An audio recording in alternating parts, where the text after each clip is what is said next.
नमस्कार मित्रो, ज्योतिबा नर्सरीचे सर्व यूट्यूबवर आणि सरपंच का म्हणायचं माहिती आहे का? नाही होणार, नाही झालंच पाहिजे. माझ्यासारखा जर बांधा ग्रामपंचायतमध्ये असेल ना, तर सामान्यातील सामान्य माणसाचा विकास अजितदादागत काम झालं पाहिजे. अजितदादाला मी आज असेल तरी NCPचे सर्वात तरी मी त्यांना आज का मानतो माहिती आहे का? कारण तुम्ही अजितदादांच्या सभा बघा, सामान्य माणसाचा कुठला कागद वर केला तर फक्त अजितदादा सारखे सभा बंद, त्यांचं लगेच कागदपत्र अजितदादा घेत होती. आणि आता म्हातारी माणसं म्हणतात की पैशाचा पाऊस पडणार आहे, पैशाचा डोंगर होणार आहे. म्हाताऱ्या माणसांना पैसे घ्यायचे, पण युवा जी वर्ग आहे त्यांना चांगलं कळलेलं आहे. आणि पैसे किती टक्के घेतात? 30 ते 40% गोरगरीब पैसे घेतात.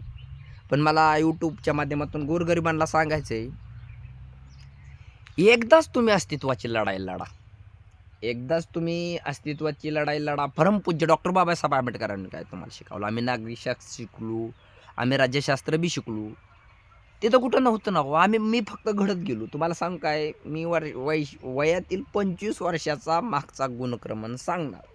म्हणजे आज मी जरी 27-28 असलो तरी 2-3 वर्षापासून मी सगळा घटनाक्रम सांगणार. असं कोण सांगू शकत नाही. कारण अरविंद गावडे स्वर्गात गेलता, स्वर्गात ढगातनं माघारी आलाय. हे आत्मा आहे. फक्त ही आत्मा कशासाठी? फक्त गोरगरिबांसाठी आत्मा म्हणून मला ह्या पृथ्वी तलाव परत पाठवले. कारण मी यूट्यूबच्या माध्यमातून सांगितलंय की क्रॅक गेलो तुम्ही, क्रॅक.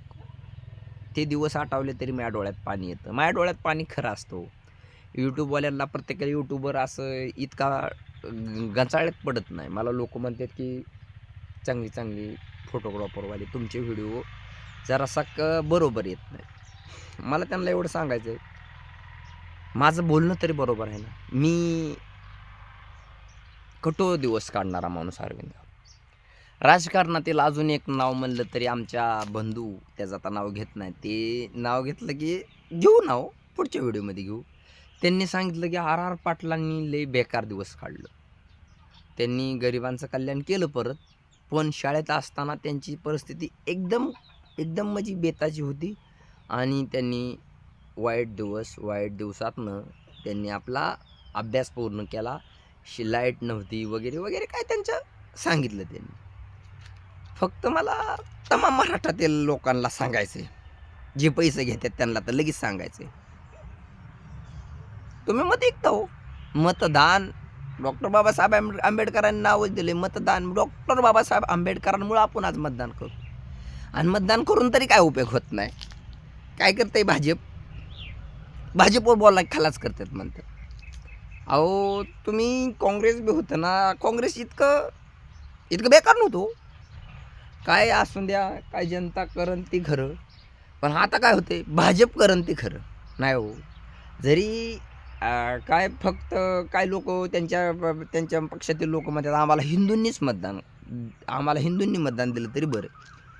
मग बाकी समाजाच्या म्हणजे माणसांनी काय करायचं?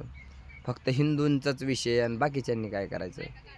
ही एक विषय होतोय ना. कारण सगळ्यांचं मतदान परमपूज्य डॉक्टर बाबासाहेब आंबेडकरांनी तुम्ही काय घेतलं त्यांच्यापासून? आज मी माझ्या घरात डॉक्टर बाबासाहेब आंबेडकरांचा फोटो आहे. त्यांचा फोटो लावला म्हणून मी काय छोटा होत नाही. आणि शिवाजी महाराज तर काय आपलं दैवतच आहे. कारण जालन्याला गेलतो, आमच्या बहीणच आहे तिथं, मावशी आहे, मनसे अध्यक्ष आहेत तिथं, ज्ञानेश्वर कोकणे म्हणून आहेत. तुम्ही काय प्रचार केला हो? डायरेक्ट जनतेशी तुमची नाळ जुळली पाहिजे. तुम्ही म्हणायचा नसता विद्यार्थीशी आहे ना. आणि तुम्ही काय करायचं आहे? मी जनतेपर्यंत कसा गेलो, मी कसा घडलो, मी कसं काय ह्या सरपंचच्या फांद्यात पडलो?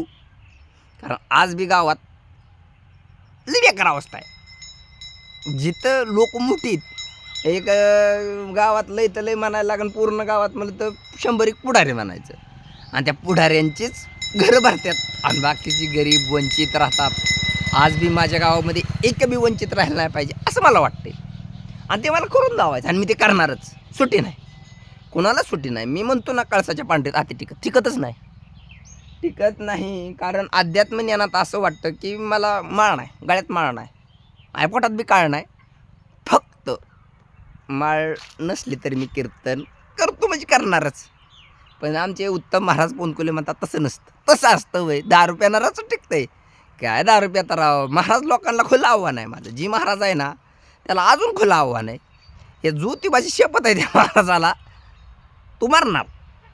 दारू कशाला पितोय तू? दारू पितोय. महाराज कुठलाही ऑल महाराष्ट्र किंवा महाराष्ट्रातच जास्त महाराज आहे. महाराजांची भूमी पवित्र महाराष्ट्र म्हणजे सोपं आहे का? मराठ्यांचा महाराष्ट्र, महाराष्ट्राचा महाराष्ट्र. त्याच्यात तुम्ही दारू प्यायचा महाराज लोक आणि लोकाला ज्ञान शिकवायचा. कुठं आलाय महाराज? कुठला आहे तो? हे म्हणण्याची गरज आहे मित्रांनो. यूट्यूबवर सरपंच होतो का?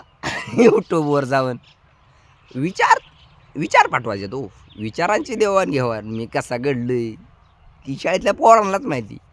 मी म्हणजे एक लय मार खायचो पोरांचा. मी लहान होतो, पण मूर्ती लहान हा कीर्ती महान. माझ्यापासून एक लहान मयूर खरतोडे होता. आज बी मी त्याच्या गाडी गेलो ना, वाटतं काय दिसतोय. मला वाटतं एखाद्या मुलीवरच मी चाललोय. पण तर सांगते असा रागीट नाही हो. अरविंद अरे ग बस. ते म्हणतो अरे ग तुला काय कळतंय? ये गावात मजा कर, हौस कर. ही ताई ते ना सोपं आहे. श्री क्षेत्र भांडगाव तर कदा आहे आपल्याकडे. एम क्लेम स्वामी डायरेक्ट. तुझा आत्मा तुझ्यात, माझा आत्मा तुझ्यात, तुझा आत्मा बाहेर. धन्यवाद मित्रांनो. कोणाला काय बोलूच नाही. मी कुठल्या समाजावर मी बोलतच नाही. कारण भाजपला एवढं सांगायचं आहे, सर्व धर्म समभाव. तुम्ही म्हणायचा आम्हाला हे जमत नको ते जमत नको. धन्यवाद.